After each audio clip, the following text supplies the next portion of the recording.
Safiya says, is wearing niqab an obligation or a voluntary act? And what are the evidences from the Quran and Sunnah as why to wear the niqab?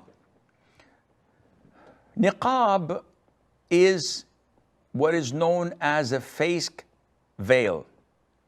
So whatever a woman wears on her face,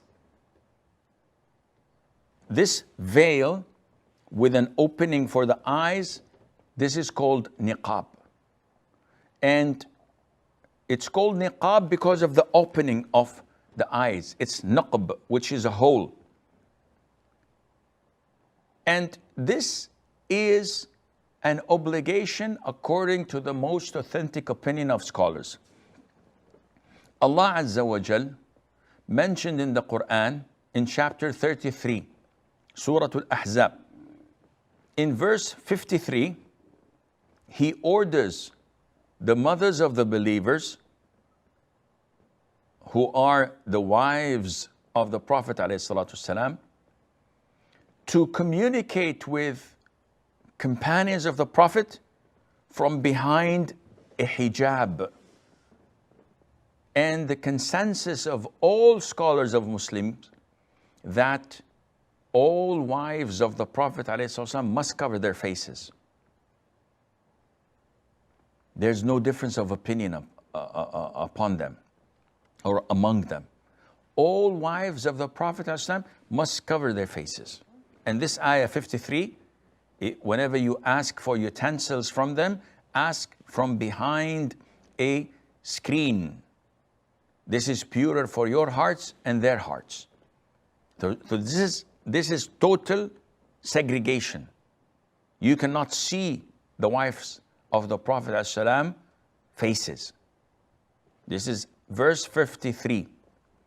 Now, having this at the back of your mind and moving 6 verses later from the same surah, Allah says in verse 59, Ya ayyuhan nabi, O Prophet of Allah, قل لأزواجك وبناتك ونساء المؤمنين, command your wives, your daughters, and the women of the Muslims, يُدْنِينَ عَلَيْهِنَّ مِنْ جَلَابِيبِهِنْ, to lower down from their garments. ذَلِكَ أَدْنَى أَن يُعْرَفْنَ فَلَا يُؤْذَيْنَ. This is more befitting that they are not recognized, so that they are not harassed. Now, in this ayah, the command is for 3 types of women to lower their garments so that they're not identified.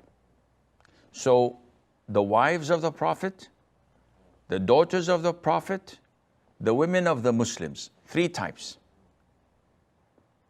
Now, if you compare this ayah to verse 53, where it commands the wives of the Prophet to cover their faces, if you come and compare this ayah to this ayah, the command in this ayah is for what? To cover their faces. But in addition, for the wives of the Prophet ﷺ, Allah included the daughters and the women of the Muslims, which means that they as well should cover their faces, as mentioned in ayat 53, because the mothers of the believers are joined with them in this command in ayah 59. And there are a lot of other evidences mentioned in the Sunnah of the Prophet ﷺ, which is logical. But before it's logical, it is the ruling of the Quran and the Sunnah according to the most authentic opinion of scholars. Why do we say logical? The face of a woman, as they say, is her identity. If her identity is open to all, this is what includes features of beauty. This is when she smiles or frowns. This is where expressions happen. And if this is exposed, then those with illnesses in their hearts will be surely tempted. And when the Prophet ﷺ showed us the process of getting married, he commanded us to look at the woman we are interested in getting married. A man came to the Prophet ﷺ and said, "O Prophet of Allah, I proposed to so-and-so from the Ansar."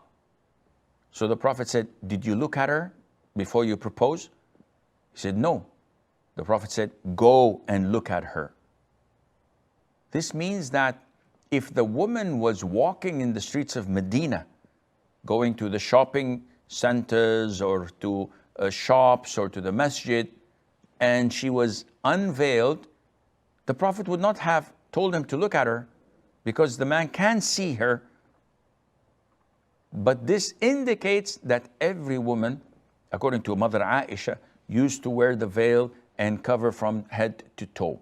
There are so many examples that we can talk about, but this is not the time.